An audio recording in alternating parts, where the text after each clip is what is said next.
जय हिंद दोस्तों। आज के इस क्लास में हम कवर करेंगे बीए थर्ड सेमेस्टर के human values and environment studies जो को करिकुलर का आपका सब्जेक्ट है।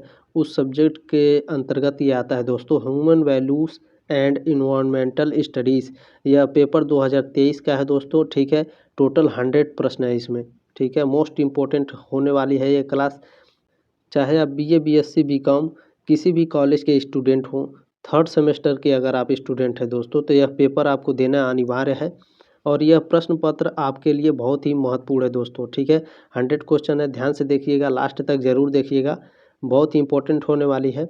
आप आइडिया लगा सकते हैं दोस्तों आपको किस टाइप के क्वेश्चन पूछे जाते हैं। और इस क्लास से दोस्तों कम से कम आपके 25 प्रश्न पूछे जाएंगे। 25 से 30 प्रश्न आपके इस क्लास से कवर हो सकते हैं, ध्यान दीजिएगा, ठीक है। इसमें पहला प्रश्न पूछा है दोस्तों, सार्वभौमिक मानव व्यवस्था के लिए इच्छुक व्यक्तिगत लोग होंगे। जो सार्वभौमिक मानव व्यवस्था है दोस्तों, उसके लिए इच्छुक व्यक्ति लोग होंगे, अधिक धनवान होंगे, सामाजिक व परिस्थिति के रूप में अधिक जिम्मेदार होंगे, या अधिक शक्तिशाली होंगे, या अधिक यात्रा करने वाले होंगे।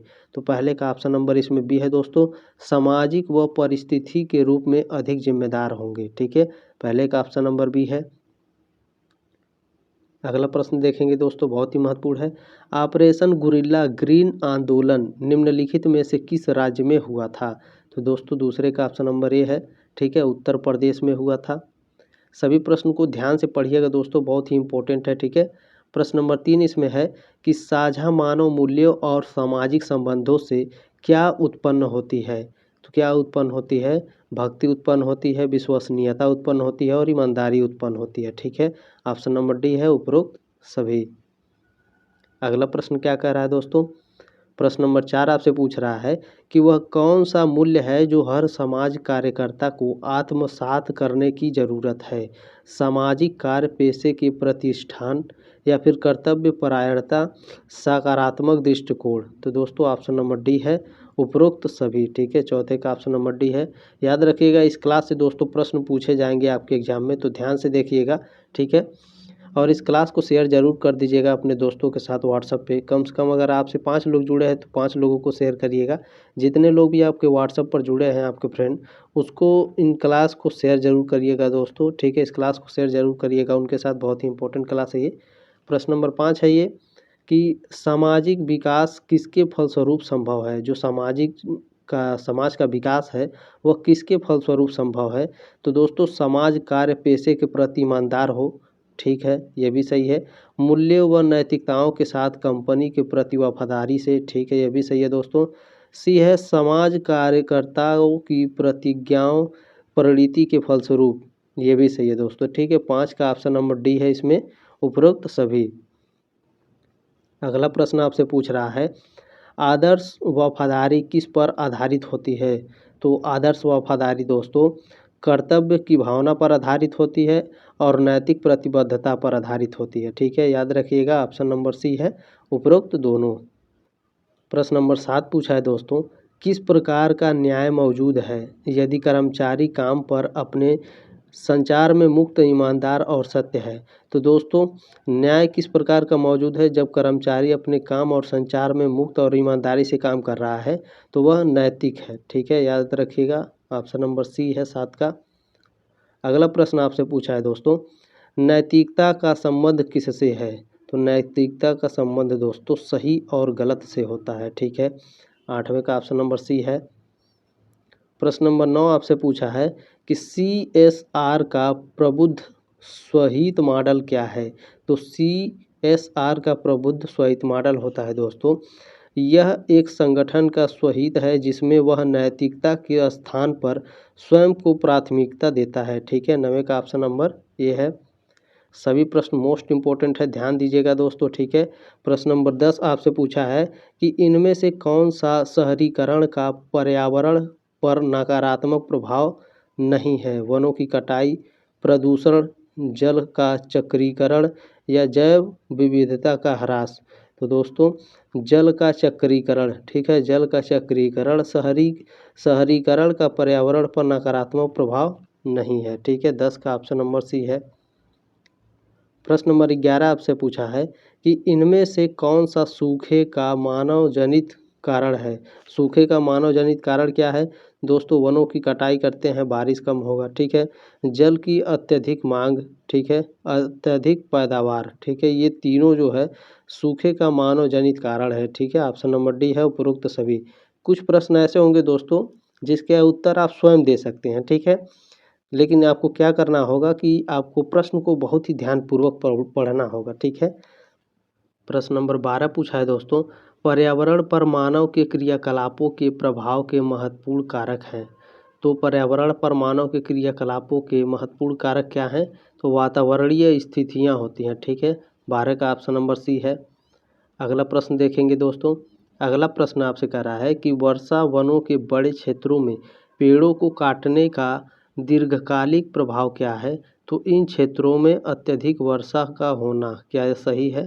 तो दोस्तों ठीक है, क्या कह रहा है? वर्षा वनों के बड़े क्षेत्रों में पेड़ों को काटने का दीर्घकालिक प्रभाव है। इन क्षेत्रों में अधिक वर्षा का होना, इन क्षेत्रों में कम वर्षा होना, या फिर इन क्षेत्रों में अधिक वायु गति होना, या फिर ऑप्शन नंबर डी है इन क्षेत्रों पर मृदा अपरदन बढ़ती है। ठीक है दोस्तों, यही सही है, ठीक है। दोस्तों अगर हम पेड़ पौधे या फिर वनों की कटाई करते हैं तो मृदा अपरदन होता है, यानी मिट्टी जब बारिश होती है तो मिट्टी बह जाती है, ठीक है। ऑप्शन नंबर डी है, इस पॉइंट को याद रखिएगा दोस्तों। 13 का ऑप्शन नंबर डी है, ठीक है। आगे बढ़ते हैं। अगला प्रश्न कह रहा है आपसे, इनमें से कौन सा नैतिकता का लक्षण नहीं है? मानव मूल्यों का केंद्रित सामाजिक कार्य, दर्शन शास्त्र की शाखा, या फिर नैतिक सिद्धांतों पर लागू होता है? तो दोस्तों नैतिकता का लक्षण इसमें दर्शन शास्त्र की शाखा नहीं है, ठीक है। 14 का ऑप्शन नंबर सी है, दर्शन शास्त्र की शाखा नैतिकता का लक्षण नहीं है। इस पॉइंट को याद रखेंगे, ठीक है। अगला प्रश्न आपसे पूछ रहा है कि विचारों का समूह जो किसी के लक्ष्य, अपेक्षाएं तथा कार्यों का समावेश करता है कहलाता है? तो दोस्तों 15 का ऑप्शन नंबर ए है, गुण मूल्य कहलाता है। बहुत ही महत्वपूर्ण प्रश्न है, इसे याद रखिएगा, ठीक है। एक बार और प्रश्न को देख लीजिए, क्या कर रहा है? विचारों का समूह जो किसी के लक्ष्य, अपेक्षाएं तथा कार्यों का समावेश करता है क्या कहलाता है? तो गुण या मूल्य कहलाता है, ठीक है। प्रश्न नंबर 16 है दोस्तों, भारत में उपभोक्ता संरक्षण अधिनियम कानून कब पास किया गया था? वेरी वेरी मोस्ट इम्पॉर्टेंट प्रश्न है ये। तो दोस्तों 1986 में, ठीक है, 1986 में भारत में उपभोक्ता संरक्षण अधिनियम कानून पास किया गया था। प्रश्न नंबर 17 है दोस्तों, सूचना का अधिकार कानून कब बनाया गया था? तो सूचना का अधिकार कानून अक्टूबर सन 2005 में बनाया गया था। 17 का ऑप्शन नंबर ए है। दोस्तों यदि आप किसी भी कॉलेज के हैं, अगर आप पेपर भेजेंगे हमारे टेलीग्राम पर भेज सकते हैं। टेलीग्राम पर सर्च करेंगे अगर आप जीके जीएस वाला, ठीक है, जीके जीएस वाला, तो मेरा चैनल आ जाएगा, ठीक है।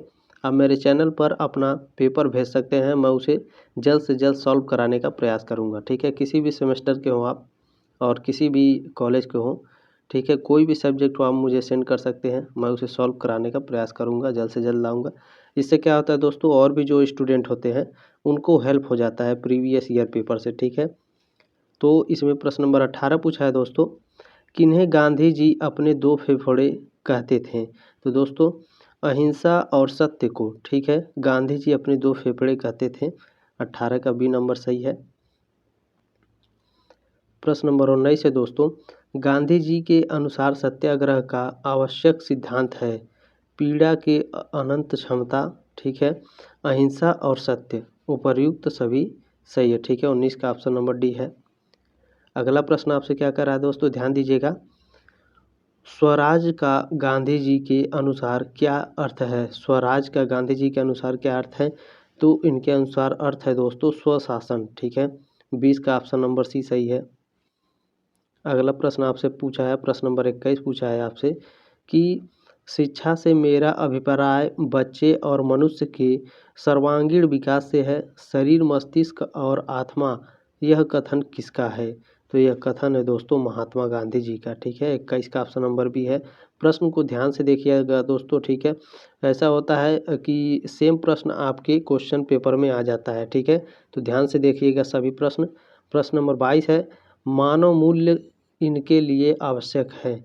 मानव मूल्य किनके लिए आवश्यक है दोस्तों? स्वयं, एक दूसरे और प्रकृति के साथ सद्भाव में रहना, क्या मानव मूल्य इनके लिए आवश्यक है? तो जी दोस्तों, यह मानव मूल्य के लिए आवश्यक है। ठीक है, 22 का ऑप्शन नंबर ये सही है। अगला प्रश्न आपसे पूछा है, एक सामंजस्यपूर्ण विश्व 4 स्तरों पर मूल्यों द्वारा निर्मित होता है। ये हैं, तो ये क्या है दोस्तों? तो व्यक्ति है, ठीक है, परिवार है, समाज है, ब्रह्मांड है। ठीक है, मोस्ट इंपॉर्टेंट प्रश्न है, इसे याद रखिएगा, या पूछ सकता है। 23 का ऑप्शन नंबर बी है, ध्यान दीजिएगा। प्रश्न नंबर 24 इसमें पूछा है दोस्तों, एक देश जिसके सार्वभौमिक मानव व्यवस्था में अनुक्रम किया है, उसके होने की संभावना है। तो उसके होने की संभावना होती है दोस्तों अधिक वैश्विक व्यापार की। ठीक है, 24 का ऑप्शन नंबर ए है। अगला प्रश्न देखेंगे दोस्तों, अगला प्रश्न क्या पूछा है कि वनों की कटाई के कारण क्या होता है? तो वनों की कटाई के कारण दोस्तों जनसंख्या वृद्धि और अत्यधिक जनसंख्या और शहरीकरण। ठीक है, वैश्वीकरण भी होता है, सरकारी संस्थानों की बेईमानी भी होती है। ठीक है, ऑप्शन नंबर डी है। ये प्रश्न ऐसा था दोस्तों, इसको पढ़कर आप स्वयं इसका उत्तर दे सकते हैं। प्रश्न नंबर 26 इसमें पूछा था, प्रवाल भित्ति की विविधता और उत्पादकता निम्न के समान है। जो प्रवाल भित्ति है और विविधता उत्पादकता है वह किसके समान है दोस्तों? तो वह रेगिस्तानी वातावरण के समान है। ठीक है, 26 का ऑप्शन नंबर ए है। प्रश्न नंबर 28 इसमें पूछा है कि विवेकानंद जी के शिक्षा दर्शन की विशेषता है। तो विवेकानंद जी के शिक्षा दर्शन की विशेषता क्या है? व्यवहारवाद है, प्रकृतिवाद है और आदर्शवाद है। ठीक है, ऑप्शन नंबर डी है, उपरोक्त सभी। 28 का ऑप्शन नंबर डी है, याद रखिएगा। प्रश्न नंबर 29 आपसे पूछा था दोस्तों, भारत में बुनियादी शिक्षा इनके द्वारा आरंभ की गई। भारत में बुनियादी शिक्षा द्वारा किसके द्वारा आरंभ की गई थी? भारत में बुनियादी शिक्षा श्री अरविंदो द्वारा, या रविंद्रनाथ जी द्वारा, या विवेकानंद जी द्वारा, या फिर गांधी जी द्वारा। देखिए दोस्तों, इसमें टफ क्वेश्चन पूछा है ना, तो ऑप्शन नंबर डी है, गांधी जी द्वारा। ठीक है, बुनियादी शिक्षा किसके द्वारा दिया गया था? गांधी जी द्वारा। मोस्ट इंपॉर्टेंट प्रश्न है, इसे याद रखिएगा। ठीक है, प्रश्न नंबर 30 है, गांधी जी के अनुसार इसके अतिरिक्त 7 घातक पाप हैं। गांधी जी के अनुसार दोस्तों 7 घातक पाप हैं। कौन कौन से 7 घातक पाप हैं दोस्तों? कि हर कीमत पर व्यस्तता रहनी चाहिए। ठीक है, तो इसका ऑप्शन नंबर डी है। प्रश्न नंबर 31 पूछा है दोस्तों, मूल्य परक शिक्षा का उद्देश्य है। मूल्य परक शिक्षा का क्या उद्देश्य है? सार्वभौमिक मूल मूल्यों को बढ़ावा देना, पाठ्यक्रम को आसान बनाना, व्यक्तियों में मूल्यों का विकास करना। तो दोस्तों ऑप्शन नंबर डी है इसमें, ए और सी। ठीक है, ए और सी इसमें सही है, ये गलत है। ठीक है, पाठ्यक्रम को आसान बना देंगे तो पढ़ाई का कोई मतलब नहीं रहता है। ठीक है, इस पॉइंट को याद रखिएगा। तो सार्वभौमिक मूल्यों को बढ़ावा देना और व्यक्तियों में मूल्यों का विकास करना। ठीक है, ए और सी दोनों ये क्या हैं? मूल्य परक शिक्षा के उद्देश्य हैं। प्रश्न नंबर 32 है दोस्तों, आत्म अन्वेषण 2 तंत्रों का उपयोग करता है। प्रकृति स्वीकार और किसका?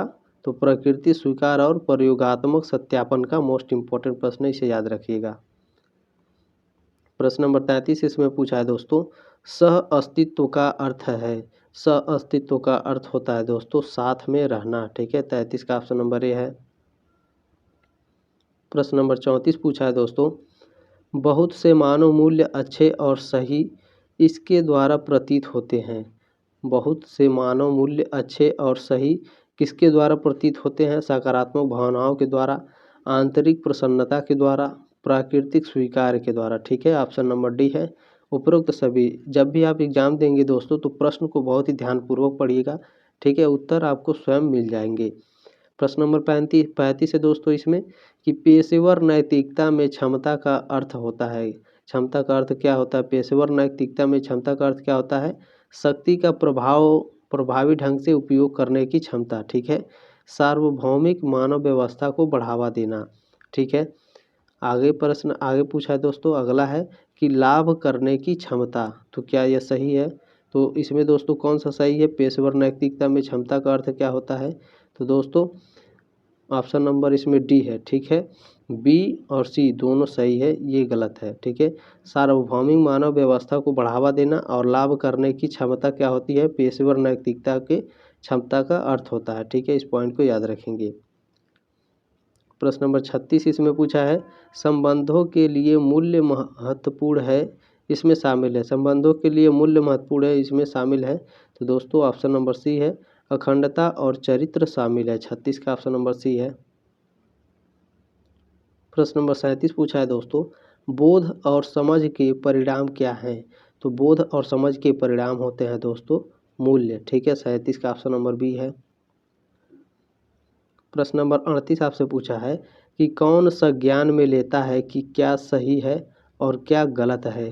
तो दोस्तों नैतिकता जो होता है, ठीक है, वह संज्ञान में लेता है क्या सही है और क्या गलत है।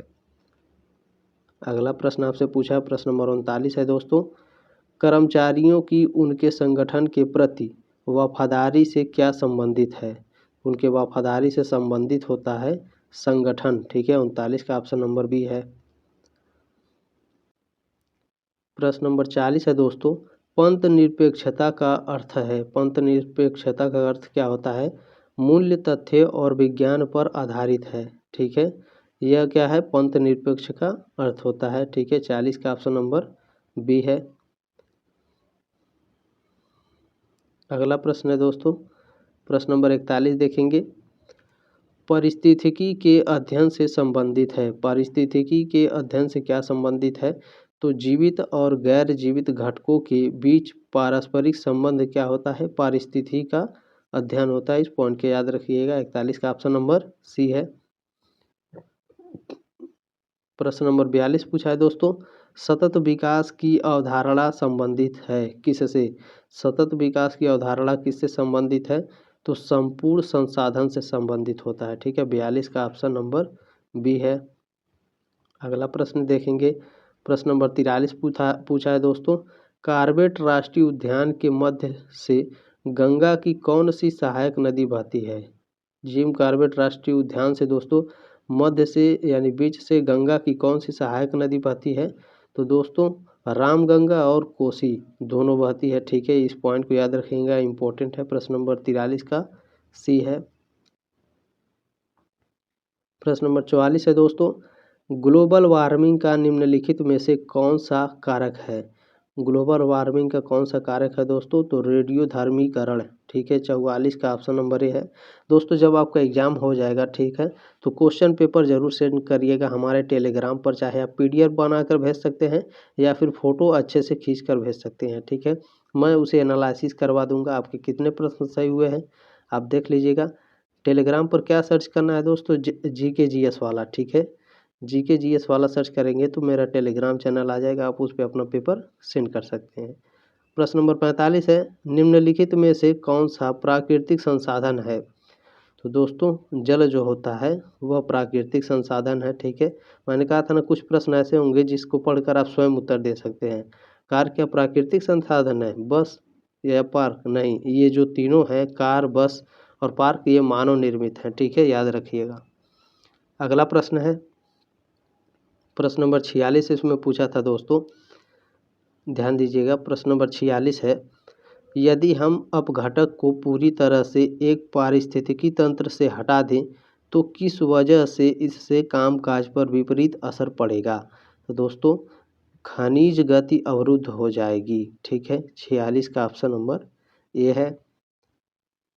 प्रश्न नंबर 47 पूछा है दोस्तों, भौगोलिक क्षेत्र की जैव विविधता के लिए निम्नलिखित में से कौन सा खतरा हो सकता है? तो कौन सा खतरा हो सकता है? तो ग्लोबल वार्मिंग हो सकती है, निवास स्थान का विखंडन हो सकता है, विदेशी प्रजातियों का आक्रमण हो सकता है। ठीक है, उपरोक्त सभी। ठीक है, 47 का ऑप्शन नंबर डी है। प्रश्न नंबर 48 इसमें पूछा है, एड्स किसके द्वारा फैलता है? तो एड्स किसके द्वारा फैलता है दोस्तों? तो इसमें ये नहीं पूछा है, इसमें HIV है। ठीक है, HIV संबंधित है एड्स से, जीवाणु और कवक से नहीं फैलता है एड्स, ये इसे ध्यान रखिएगा इस पॉइंट को। ठीक है, 48 का ऑप्शन नंबर सी इसमें सही है।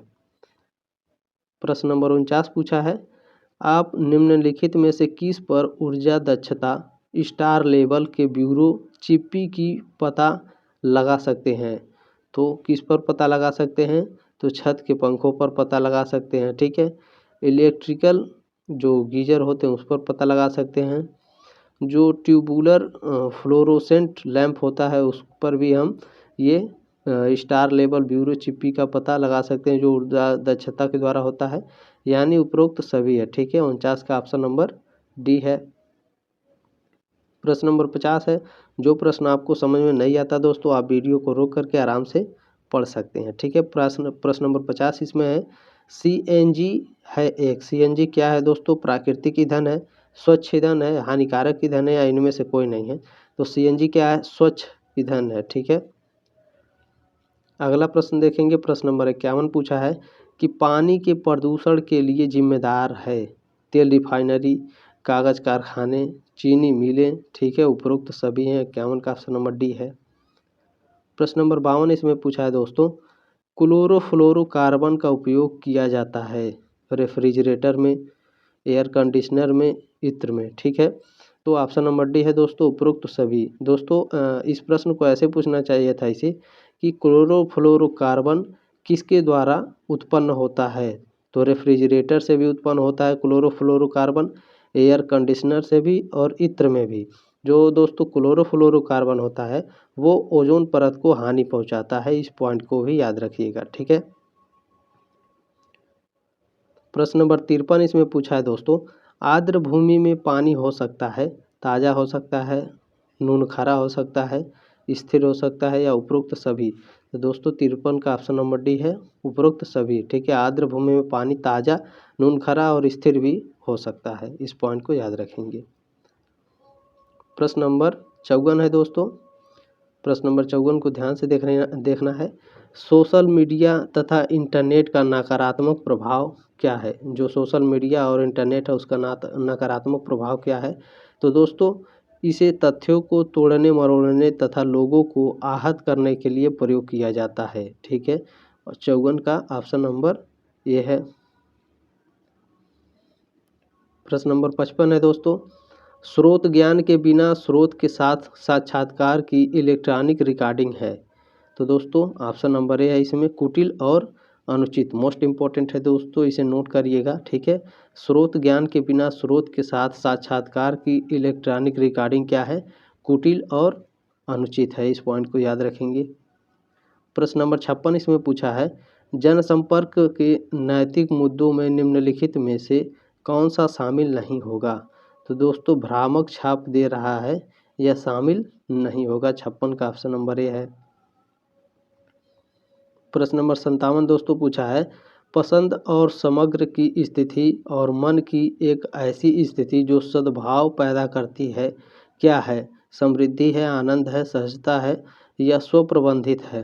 तो दोस्तों क्या है? आनंद है। ठीक है, 57 का ऑप्शन नंबर बी है। प्रश्न नंबर 58 इसमें पूछा है दोस्तों, मूल्यपरक शिक्षा की 5 मूल दिशा निर्देशों सार्वभौमिक, प्राकृतिक और निरीक्षण योग्य जो सद्भाव और डैश लाते हैं। जो सद्भाव और क्या लाते हैं? सद्भाव और आत्म अन्वेषण लाते हैं। ठीक है, 58 का ऑप्शन नंबर ए है। प्रश्न नंबर 59 पूछा है दोस्तों, विकसित राष्ट्र इसका जीवन उदाहरण है। विकसित राष्ट्र का दोस्तों इसमें जीवन का उदाहरण है समृद्ध, धन, प्रसन्नता और आचरण व कार्य। तो दोस्तों क्या है? समृद्ध। ठीक है, विकसित राष्ट्र का जीवंत उदाहरण क्या है? अगर राष्ट्र समृद्ध है तो। ठीक है, प्रश्न नंबर 60 है दोस्तों, मूल्यपरक शिक्षा छात्रों के लिए महत्वपूर्ण साबित हो रही है क्योंकि मूल्यपरक शिक्षा छात्रों को यह पहचानने में मदद कर रही है। जो मूल्य परक शिक्षा है दोस्तों, छात्रों को क्या पहचानने में मदद कर रही है? मूल्य सफलता की कुंजी, आकांक्षा या फिर आवश्यकता? तो दोस्तों मूल्य पहचानने का मदद कर रही है, मूल्य पहचानने में इसका हेल्प हो रहा है। ठीक है, इस पॉइंट को याद रखेंगे। अगला प्रश्न है, प्रश्न नंबर 61 है, सूचना का अधिकार कानून कब बना? मोस्ट इम्पोर्टेंट है दोस्तों, सूचना का अधिकार कानून 12 अक्टूबर सन 2005 को बना था। 61 का ऑप्शन नंबर ए है। प्रश्न नंबर 62 इसमें पूछा है दोस्तों, सूचना का अधिकार के अंतर्गत आते हैं दस्तावेज आते हैं, सलाह आते हैं, अनुबंध आते हैं, या उपरोक्त सभी है? तो उपरोक्त सभी है दोस्तों। ठीक है, सूचना अधिकार के अंतर्गत दस्तावेज, सलाह और अनुबंध ये तीनों आते हैं। इस पॉइंट को याद रखेंगे। प्रश्न नंबर 63 मोस्ट इम्पोर्टेंट है, ध्यान दीजिएगा। RTI अधिनियम के तहत किसी व्यक्ति के जीवन और स्वतंत्रता से संबंधित जानकारी प्राप्त करने की समय सीमा कितना है? तो समय सीमा दोस्तों 30 दिन है। ठीक है, 63 का ऑप्शन नंबर बी है। मोस्ट इम्पोर्टेंट है, इसे नोट कर लीजिएगा, चाहे तो आप इसे स्क्रीनशॉट लेकर रख लीजिएगा। ठीक है, प्रश्न नंबर 64 है दोस्तों, प्रेस परिषद अधिनियम किस वर्ष अधिनियमित किया गया? जो प्रेस परिषद अधिनियम दोस्तों किस वर्ष अधिनियमित किया गया था? तो 1965 में। ठीक है, 64 का ऑप्शन नंबर बी है। प्रश्न नंबर 65 इसमें पूछा है दोस्तों, एक पेटेंट या कॉपीराइट का प्राधिकृत उपयोग आमतौर पर क्या होता है? तो दोस्तों कॉपीराइट का मतलब होता है उल्लंघन। ठीक है, 65 का ऑप्शन नंबर ए है। अगला प्रश्न आपसे पूछा है दोस्तों, न्यायशास्त्र का अर्थ है, न्यायशास्त्र का क्या अर्थ होता है? तो सामाजिक व्यवस्था में कानून के विज्ञान का सामयिक क्षेत्र होता है। ठीक है, 66 का ऑप्शन नंबर बी है। प्रश्न नंबर 67 आपसे पूछा है दोस्तों, ट्रिप्स का अर्थ है, ट्रिप्स का क्या अर्थ होता है? तो व्यापार से संबंधित बौद्धिक संपदा का अधिकार जो होता है वो ट्रिप्स का अर्थ है। ठीक है, इस पॉइंट को याद रखेंगे। प्रश्न नंबर 68 पूछा है दोस्तों आपसे, विज्ञापनों के लिए आचार संहिता किस पेशेवर एजेंसी द्वारा दिया गया एक लोकप्रिय निर्देश है? तो दोस्तों 68 का ऑप्शन नंबर ए है, ASCI। ठीक है, 68 का ऑप्शन नंबर ए। जो प्रश्न आपको नहीं समझ में आता है उसे वीडियो को रोक करके आप आराम से पढ़ सकते हैं। ठीक है, प्रश्न नंबर 69 है दोस्तों, निजी टीवी समाचार चैनलों को आत्मनियंत्रण के उद्देश्य से नैतिक दिशा निर्देश किसने दिए हैं? तो नैतिक दिशा का निर्देश NBA ने दिए हैं। ठीक है, ऑप्शन नंबर 69 का सी है।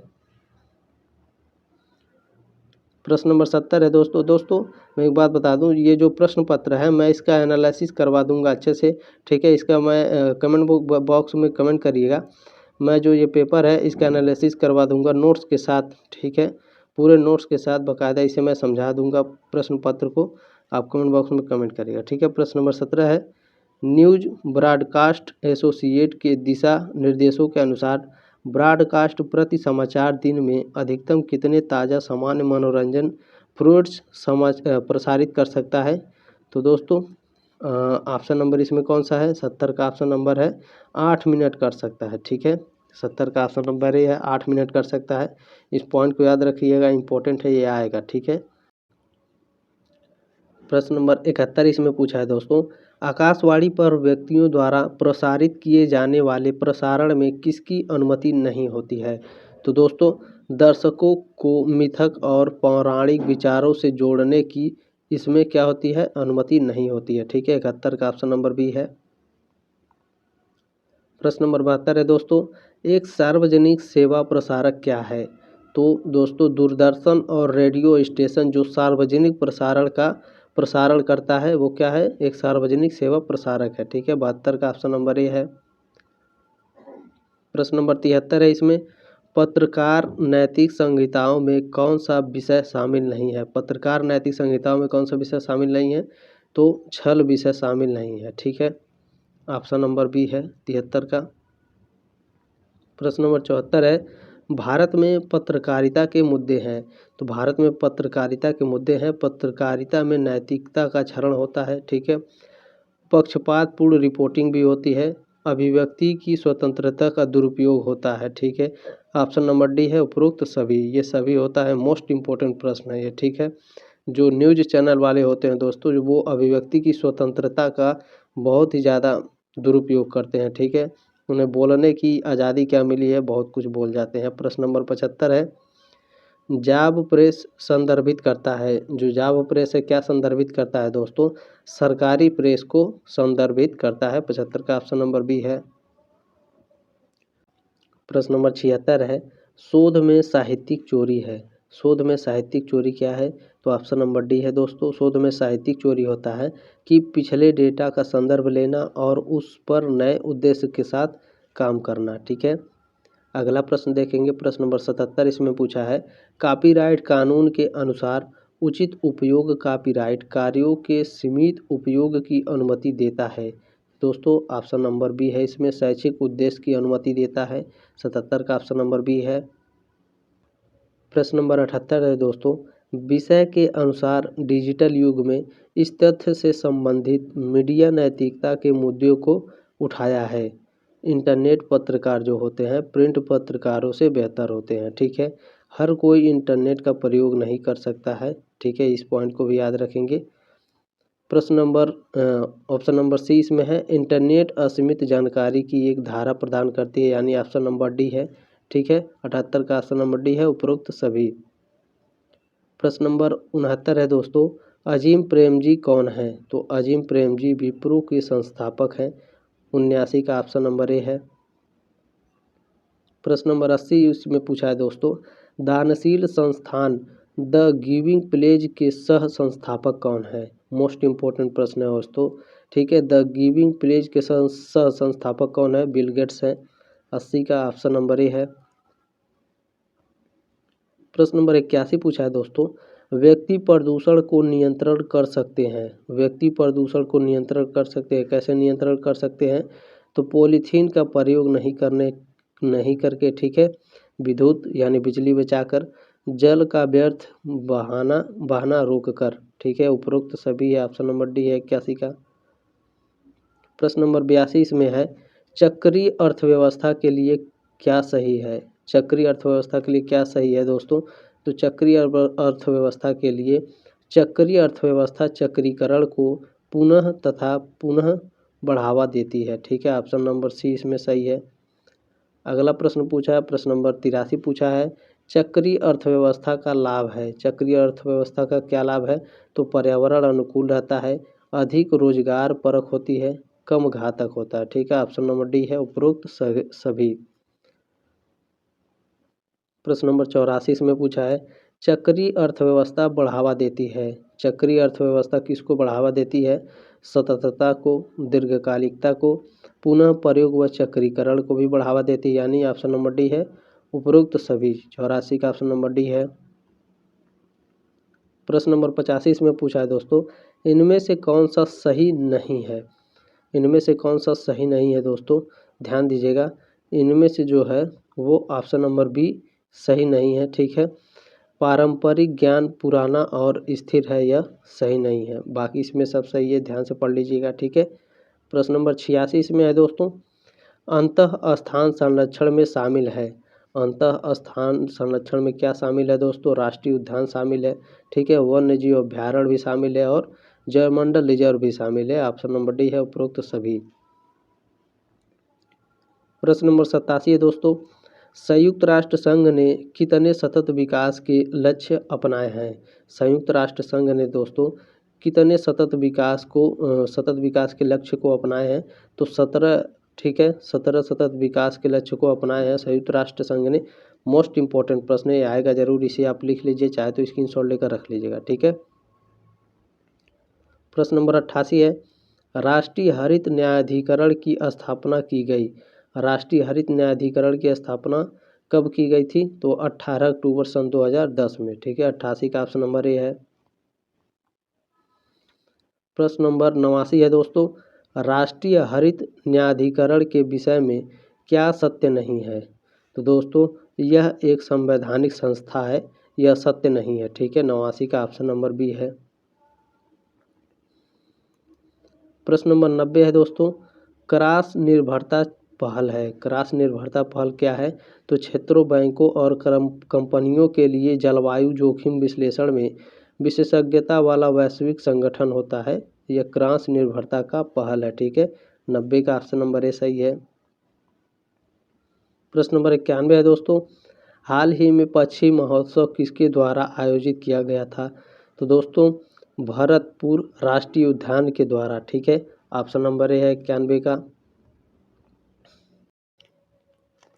प्रश्न नंबर 92 पूछा है दोस्तों, कार्बनिक खाद का अर्थ होता है। तो कृषि विभाग द्वारा कार्बनिक प्रमाणित और संश्लेषित खाद व कीटनाशकों के बिना उत्पादित किया गया हो, ठीक है, यह भी होता है।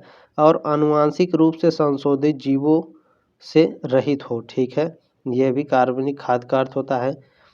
आगे देखेंगे दोस्तों, प्रश्न ऑप्शन नंबर सी इसमें दिया है, ऐसी मृदा में पैदा किया गया हो जिसमें पूर्व 3 वर्षों में कोई भी निषिद्ध पदार्थ का उपयोग नहीं किया गया हो, ठीक है। ऑप्शन नंबर इसमें डी सही है, उपरोक्त सभी। 92 का ऑप्शन नंबर डी उपरोक्त सभी है। प्रश्न नंबर 93 है दोस्तों, कंप्यूटर सुरक्षा के जनक कौन है? देखिए यहाँ मोस्ट इंपॉर्टेंट प्रश्न है ये दोस्तों, कंफ्यूज करने के लिए ऐसे प्रश्न आपको देते हैं, ध्यान से पढ़िए। यहाँ कंप्यूटर सुरक्षा के जनक पूछा है, कंप्यूटर के जनक नहीं पूछा है। याद रखिएगा, अगर कंप्यूटर के जनक पूछता है यहाँ तो चार्ल्स बैबेज हो जाते हैं, ठीक है। लेकिन यहाँ क्या पूछा है, कंप्यूटर सुरक्षा के जनक, तो ऑप्शन नंबर ए है इसमें, ठीक है। अगस्त केचॉप्स जो हैं वो कंप्यूटर सुरक्षा के जनक हैं। 93 का ऑप्शन नंबर ए सही है। अगला प्रश्न है दोस्तों, प्रश्न नंबर 94 इसमें पूछा है कि जैविक खाद में है, जैविक खाद में क्या है? तो ओमेगा 3 फैटी अम्लों की श्रेष्ठ स्रोत होता है, ठीक है। विटामिन और खनिज की ज़्यादा मात्रा होती है और एंटीऑक्सीडेंट की अधिकता होती है, ठीक है। ऑप्शन नंबर डी है उपरोक्त सभी 94 का। प्रश्न नंबर 95 इसमें दिया है दोस्तों, जैविक खेती इस पर आधारित है, जैविक खेती किस पर आधारित है? तो पारिस्थितिक और अभिमुखीकरण पर आधारित है। 95 का ऑप्शन नंबर ए है। प्रश्न नंबर 96 है दोस्तों, मोस्ट इंपोर्टेंट है, ध्यान दीजिएगा। कार्बनिक कृषि शब्द किसने सर्वप्रथम प्रयोग किया था? कार्बनिक कृषि शब्द किसने सर्वप्रथम प्रयोग किया था?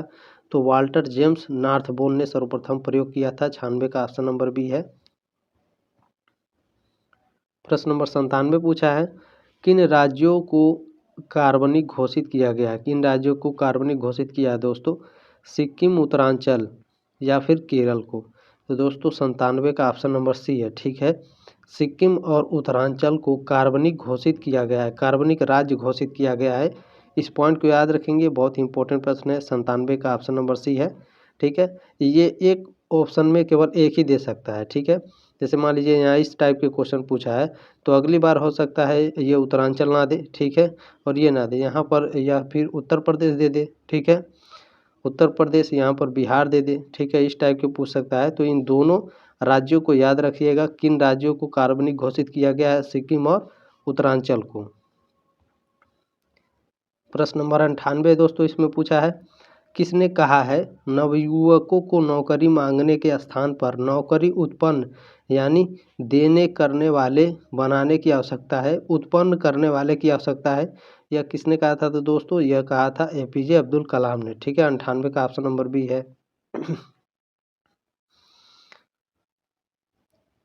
प्रश्न नंबर 99 है दोस्तों, लोक वनस्पति विज्ञान में लोक का अर्थ है, लोक वनस्पति विज्ञान में लोक का क्या अर्थ होता है? तो क्षेत्र, इलाका और लोग, ठीक है, संस्कृति और सभ्यता, ये तीनों होता है, ठीक है। ऑप्शन नंबर डी है उपरोक्त सभी। 99 का ऑप्शन नंबर डी है उपरोक्त सभी। प्रश्न नंबर 100 है दोस्तों, इसमें लास्ट प्रश्न है, किसने सर्वप्रथम इकोसिस्टम शब्द का प्रयोग किया? वेरी वेरी मोस्ट इंपॉर्टेंट प्रश्न है दोस्तों, किसने सर्वप्रथम इकोसिस्टम शब्द का प्रयोग किया था? तो यह किया था दोस्तों एजी टेंसले ने, ठीक है। 100 का ऑप्शन नंबर इसमें भी है। दोस्तों उम्मीद है आपको क्लास अच्छा लगा होगा, एक लाइक करके जाइएगा, सब्सक्राइब जरूर करिएगा दोस्तों, ताकि चौथे सेमेस्टर में भी आप हमारे साथ जुड़े रहें। आप मुझे टेलीग्राम पर पर्सनली मैसेज कर सकते हैं, जिस भी सब्जेक्ट की तैयारी करने हो वो आप मुझे पर्सनली मैसेज कर सकते हैं, मैं उसकी अच्छे से तैयारी कराऊंगा, ठीक है दोस्तों। मिलते हैं अगले क्लास में, तब तक के लिए जय हिंद, वंदे मातरम।